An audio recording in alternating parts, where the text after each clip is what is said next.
सभी छात्रों को राधे राधे। देखिए, अपन ने पिछली वीडियो में क्या किया था कि अपन ने बंधन ऊर्जा ज्ञात की थी। क्लियर। बंधन ऊर्जा ज्ञात करने के पश्चात बंधन ऊर्जा के बारे में मैंने क्या बताया था कि जब भी हम किसी को नाभिक को तोड़ते हैं, तोड़ने के लिए दी जाने वाली जो ऊर्जा है वो क्या कहलाती है? बंधन ऊर्जा कहलाती है। दूसरे शब्दों में मैंने बताया था कि अगर नाभिक को बनाने के लिए न्यूक्लियनों को क्या करना पड़ता है? पास पास लाना पड़ता है। तो पास पास लाने के लिए जो आवश्यक ऊर्जा होती है उसे क्या बोलते हैं? अपन बंधन ऊर्जा बोलते हैं। अथवा क्या बताया था? द्रव्यमान क्षति की संगत जो तुल्य ऊर्जा होती है उसे अपन क्या बोलते हैं? बंधन ऊर्जा बोलते हैं। उसका जो मैंने लास्ट रिजल्ट था वो भी तुम्हारे पास निकलवा दिया था। क्लियर। आगे बात आती है कि एक यू के सापेक्ष जो अपने पास बंधन ऊर्जा होती है वो क्या होती है। क्लियर। ये भी बता दिया था कि मैंने कि एक यू के सापेक्ष जो भी अपने पास जो संगत ऊर्जा है वो किसके बराबर आती है? 931 मेगा इलेक्ट्रॉन वोल्ट। मैंने बताया था कि वो कितना आया था? 931.5 × 10⁻⁶ आया था, नहीं आया था? किस में आया था? इलेक्ट्रॉन वोल्ट में आया था। और मैंने बताया था चूंकि 10⁻⁶ किसके बराबर होता है? मेगा के बराबर। किसके बराबर होता है? मेगा के बराबर। तो इसलिए 10⁻⁶ की जगह मैंने क्या रख दिया था? मेगा रख दिया था। तो अपने पास कितना आया था? 931.5 मेगा इलेक्ट्रॉन वोल्ट। तो तब मैंने बताया था कि जो नाभ के बंधन ऊर्जा होती है वो लगभग कितनी होती है? 931 मेगा इलेक्ट्रॉन वोल्ट। यही बताया था, नहीं बताया था? बताया था ना। तो आज अपन याद ज्ञात करेंगे कि प्रति न्यूक्लियन बंधन ऊर्जा क्या होती है। हेडिंग डाल लीजिए, प्रति न्यूक्लियन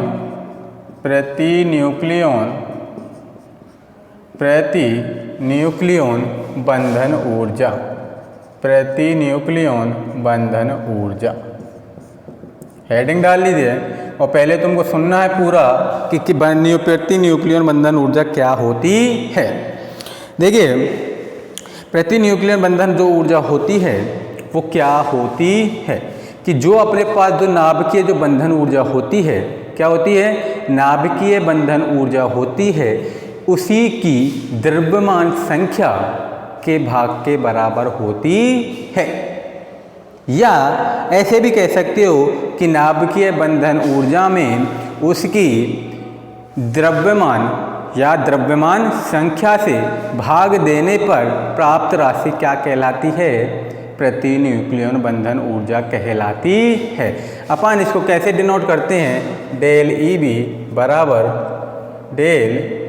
EB बराबर क्या लिखते हैं? EB/A।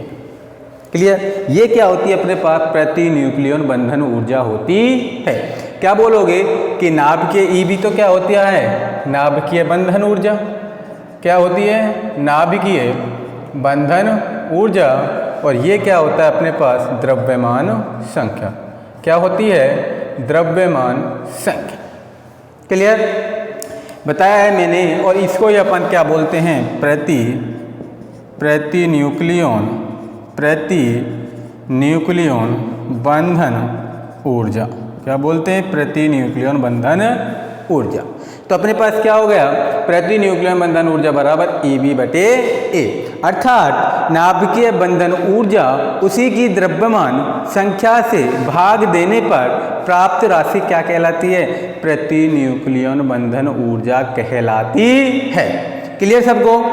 अब देखिए, प्रति न्यूक्लियन बंधन ऊर्जा में अपने पास क्या है कि जितना अपने पास जो प्रति न्यूक्लियन बंधन ऊर्जा होगी सबसे ज़्यादा अधिक होगी, उतना ही नाभिक कैसा होगा? स्थायी होगा। क्या बोलोगे कि जब भी अपने पास जितनी भी बंधन ऊर्जा है, किसकी? प्रति न्यूक्लियन जो बंधन ऊर्जा है जितनी अधिक होगी, नाभिक उतना ही ज़्यादा क्या होगा? स्थायी होगा।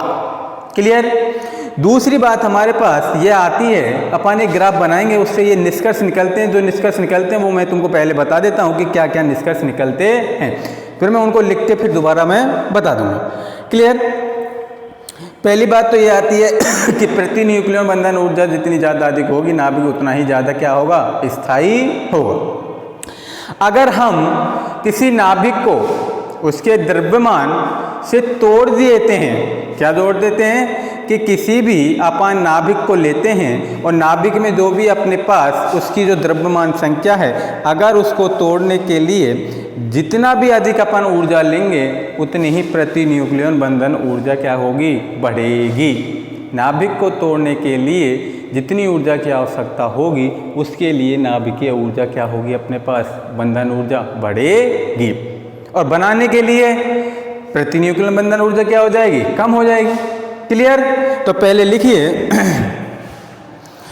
नाभिक की, लिखिए नाभिक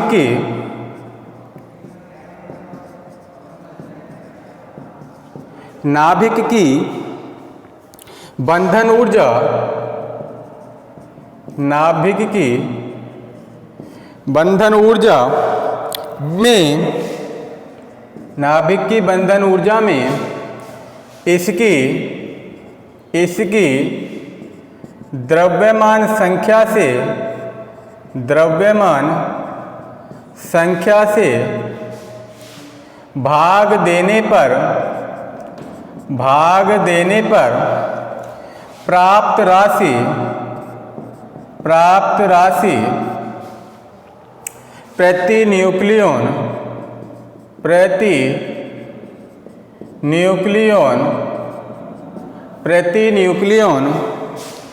बंधन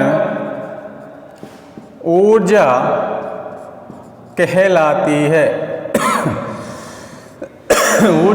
कहलाती है। अर्थात क्या हो जाएगा, डेल ई बी बराबर ई बी अपॉन ए। कितना हो जाएगा, डेल ई बी बराबर ई बी अपॉन ए। नोट डाउन करिए।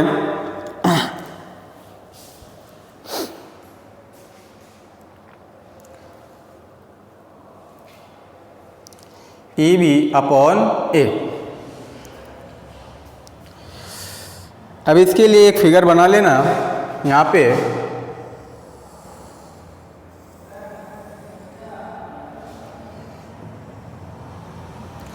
एक फिगर बनाइए यहाँ पर।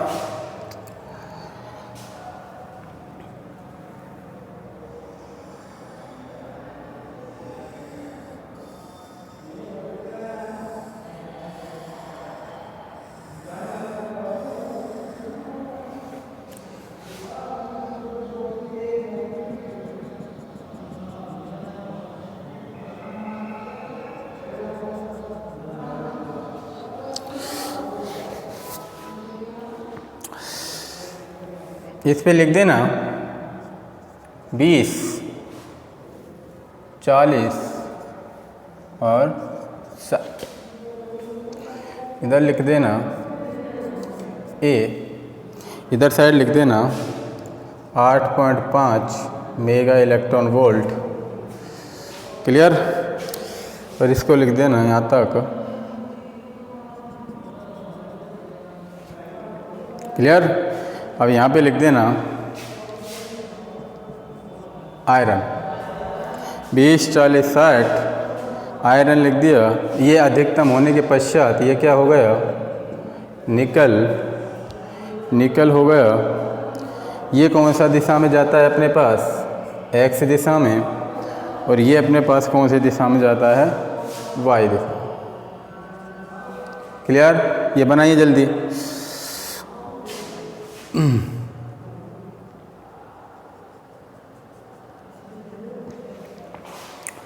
बनाइए जल्दी।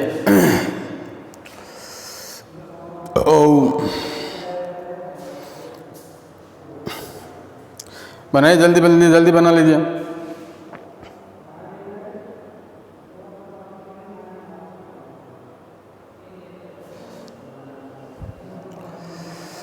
बना लिया होगा तो देखिए इससे क्या क्या निष्कर्ष निकलते हैं।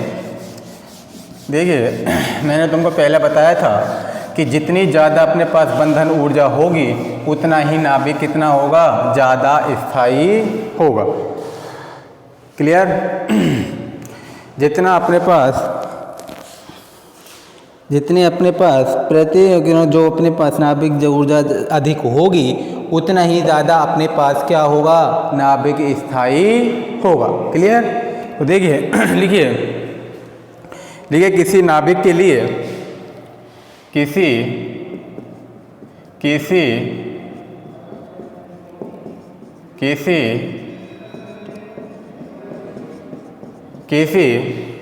किसी नाभिक के लिए जितनी अधिक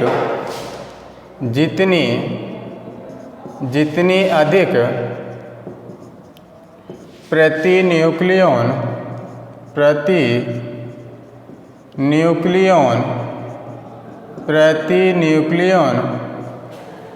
जितनी अधिक प्रति न्यूक्लियन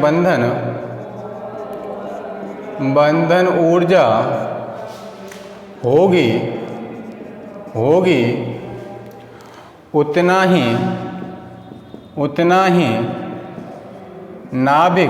उतना ही नाभिक अधिक स्थायी होगा। किसी नाभिक के लिए जितनी अधिक प्रति न्यूक्लियन बंधन ऊर्जा होगी उतना ही नाभिक कैसा होगा, अधिक स्थायी होगा। क्लियर? चलिए अब इसमें पहला पॉइंट डालिए, प्रति, यहाँ लिख देना पहला, प्रति न्यूक्लियन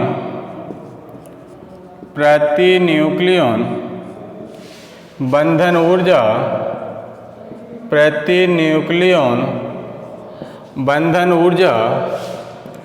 डेल ईबी, प्रति न्यूक्लियन बंधन ऊर्जा डेल ईबी का मान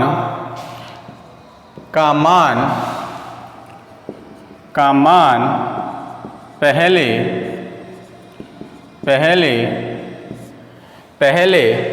बढ़ेगा, फिर अधिकतम मान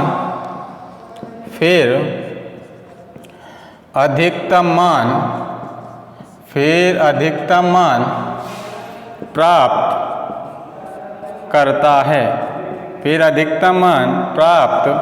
करता है। प्रति न्यूक्लियन बंधन ऊर्जा डेल AB का मान पहले बढ़ेगा, फिर अधिकतम मान प्राप्त करता है, फिर धीरे धीरे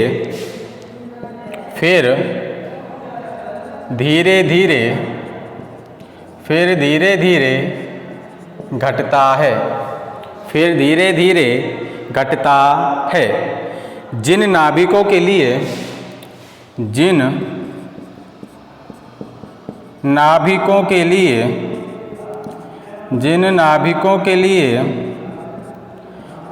प्रति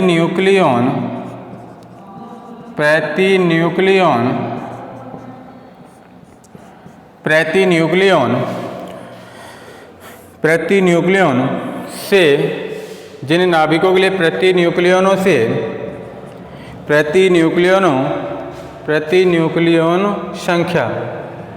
संख्या एक का मान 4 का गुणज होता है, उनके लिए डेल ईबी का मान निकटवर्ती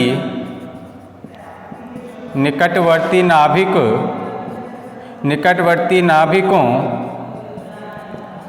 की तुलना में अधिक होता है। ये नाभिक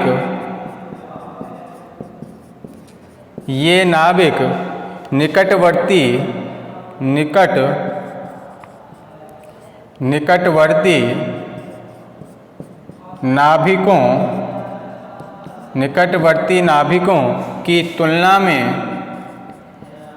की तुलना में अधिक स्थायी होते हैं, अधिक स्थायी होते हैं। लिख लीजिए, फिर बताता हूँ कैसे होता है। मैंने बताया है कि प्रति न्यूक्लियन बंधन ऊर्जा डेल Eb का मान पहले बढ़ेगा। देखिए यहाँ से चालू किया अपन ने, तो ये धीरे धीरे बढ़ रहा है कि नहीं बढ़ रहा? बढ़ रहा है। और फिर ये क्या कर लेता है? अधिकतम मान प्राप्त कर लेता है। कर लिया इन्होंने अधिकतम मान प्राप्त, यहाँ तक गया। फिर वो धीरे धीरे क्या करता है? घटता है। घट रहा है नहीं घट रहा? घट रहा है। तो मैंने तुमको लिखाया है कि प्रति न्यूक्लियन बंधन ऊर्जा पहले तो क्या होगी? बढ़ेगी, और फिर उसके बाद वो ऐसे अधिकतम मान पर पहुंच जाएगी, और अधिकतम मान पर पहुंचने के पश्चात उसकी बंधन ऊर्जा क्या होगी? धीरे धीरे घटने लग जाएगी। क्लियर?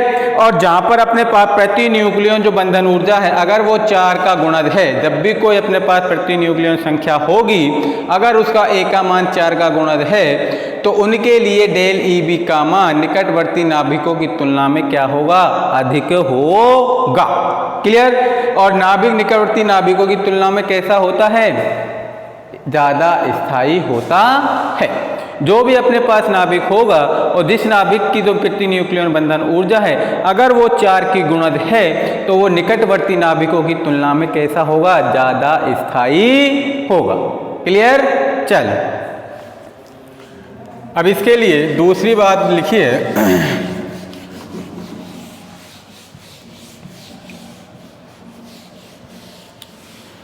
लिखिए द्रव्यमान संख्या, लिखिए द्रव्यमान संख्या, द्रव्यमान संख्या A लगभग, द्रव्यमान संख्या लगभग, द्रव्यमान संख्या A लगभग 50 से A लगभग 80, A लगभग 80 के नाभिक ज़्यादा स्थायी होते हैं। द्रव्यमान संख्या A लगभग 50 से A लगभग 80 के नाभिक ज़्यादा क्या होते हैं? स्थायी होते हैं। वे A लेस देन 50 तथा A greater than 80, A less than 50 तथा A ग्रेटर देन 80 दोनों के लिए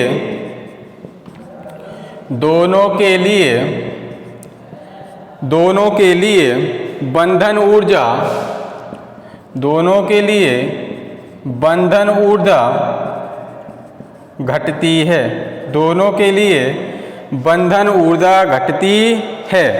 अतः ये नाभिक कम स्थायी होते हैं। अतः ये नाभिक कम स्थायी होते हैं।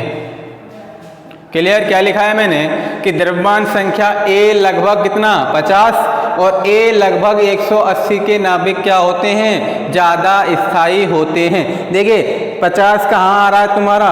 यहाँ पे आएगा, सही नहीं आएगा? तो ज़्यादा स्थायी होगा नहीं होगा? क्योंकि अधिकतम मान क्या कर रहा है? प्राप्त कर रहा है, तो इसलिए नाभिक क्या होगा? ज़्यादा स्थायी होगा। और मैंने क्या लिखा है? A लगभग 80 कहाँ तक आएगा? यहाँ तक। तो ये अधिकतम मान प्राप्त कर रहा है नहीं कर रहा? कर रहा है, तो इसलिए ये नाभिक क्या होगा? ज़्यादा स्थायी होगा।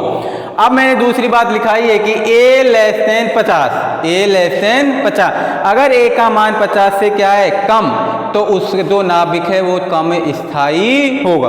तो देखिए A लेस देन क्या लिखा है? 50 से कम है, तो देखिए 50 से कम मैंने 40 मान लिया, तो 40 का मान पहले ये देखिए घटता हुए यहाँ तक आया कि नहीं आया? आया है। तो हम कह सकते हैं कि जहाँ पर अपने पास द्रव्यमान संख्या A का मान कितने के बराबर हो? लगभग 50, और A का मान लगभग कितने के बराबर हो? 80, क्योंकि मैंने यहाँ पर पहले लिखा दिया ये किसके मान होते हैं? A का, और A क्या होती है? अपने पास द्रव्यमान संख्या। तो देखिए ए लगभग 50 और ए लगभग 80 के नाभिक क्या होते हैं, ज़्यादा स्थायी होते हैं। और ए का मान अगर 50 से कम है तो वो नाभिक कैसा होगा, कम स्थायी होगा। अगर ए ग्रेटर देन क्या है 80, अगर 80 से ज़्यादा द्रव्यमान संख्या है तो वो भी नाभिक कैसा होगा, कम स्थायी होगा। क्लियर सबको? चलिए अब इसके लिए तीसरी बात लिखिए, तीसरी बात लिखिए, आयरन निकल कोबाल्ट यदि नाभिक बहुत आदि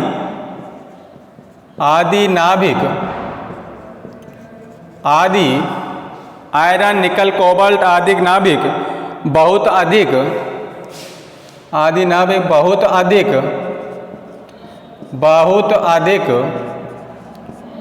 स्थायित्व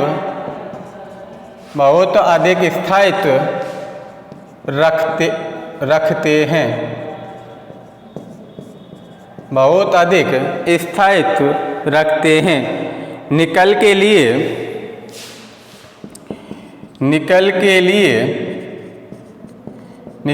लिए प्रति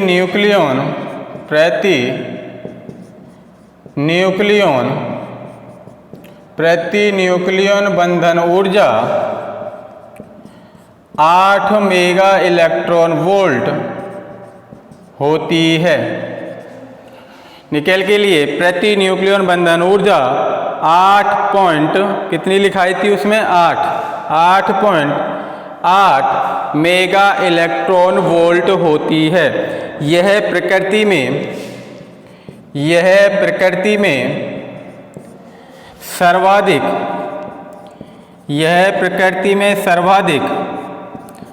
स्थायी नाभिक होता है। यह प्रकृति में सर्वाधिक स्थायी नाभिक होता है। क्लियर?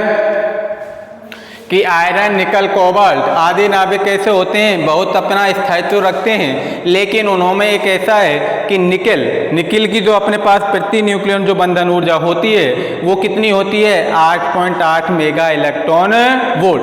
इसके जो सबसे ज़्यादा न्यूक्लियन बंधन ऊर्जा होती है वो किसकी होती है, निकल की होती है। इसलिए प्रकृति में सबसे ज़्यादा जो स्थायित्व होता है या कोई प्रकृति में सबसे अधिक स्थायी नाभिक होता है वो कौन सा होता है, निकल। क्लियर? चलिए अगला लिखिए,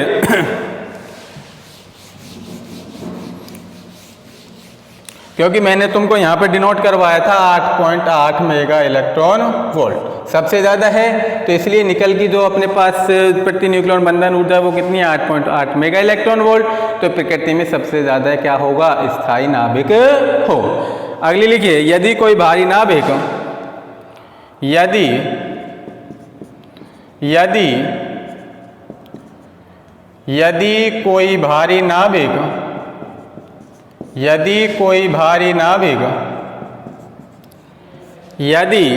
कोई भारी नाभिक मध्यवर्ती द्रव्यमान के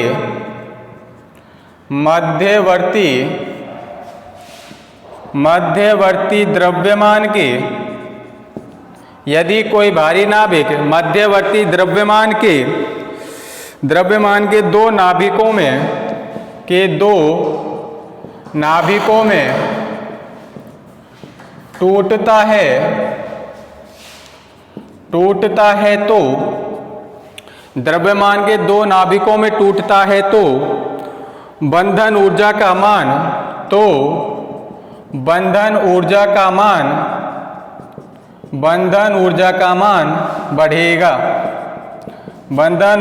मान बढ़ेगा। क्लियर? क्या लिखा है कि यदि कोई भारी नाभिक मध्यवर्ती द्रव्यमान के दो नाभिकों में टूटता है तो उसका जो बंधन ऊर्जा है वो क्या होगी, पहले बढ़ेगी।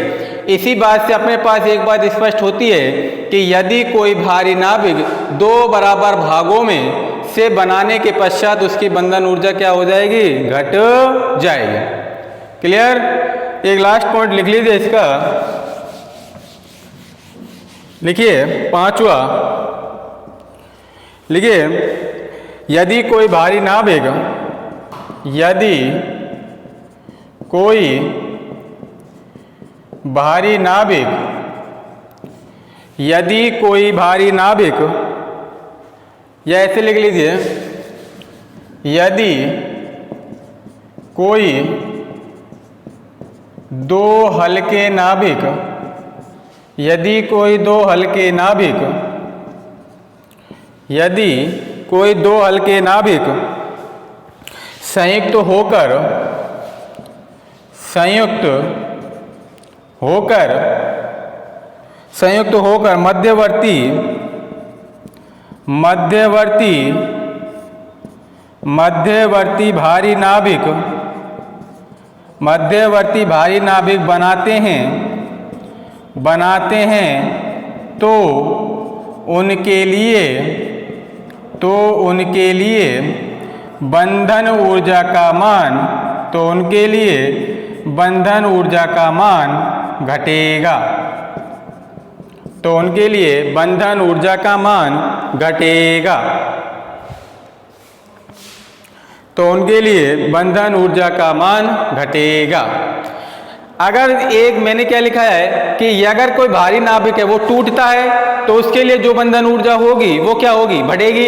अगर अपन दो हल्के हल्के नाभिकों से अगर अपन कोई एक संयुक्त नाभिक का निर्माण करते हैं तो उसके लिए जो अपने पास बंधन ऊर्जा है वो क्या होगी, घटेगी। तोड़ना बंधन ऊर्जा अधिक होना, बनाना तो बंधन ऊर्जा कम होना। क्लियर। इसी आरेख से ये अपने पास 5 बातें स्पष्ट होती हैं। क्लियर। चलिए अब हम कल की जो अपन कल पढ़ाएंगे उसमें अपन पढ़ाएंगे पहला पॉइंट लेंगे नाभिकीय बल। कि देखिए नाभिकीय बल जो होता है वो प्रकृति में सबसे प्रबल बल होता है। क्यों? क्योंकि ये न्यूक्लियनों से बना होता है। क्या? नाभिकीय बल। और न्यूक्लियन अपन किसे कहते हैं? प्रोटॉन और न्यूट्रॉन की संख्या को कहते हैं। क्लियर। कि नाभिकीय बल क्या होता है कि जैसे प्रोटॉन प्रोटॉन, प्रोटॉन न्यूट्रॉन और न्यूट्रॉन न्यूट्रॉन के मध्य जो अपने पास बल लगता है, जो भी कोई भी आकर्षण बल होगा वो कौन सा बल होगा? नाभिकीय बल हो। क्लियर। चलिए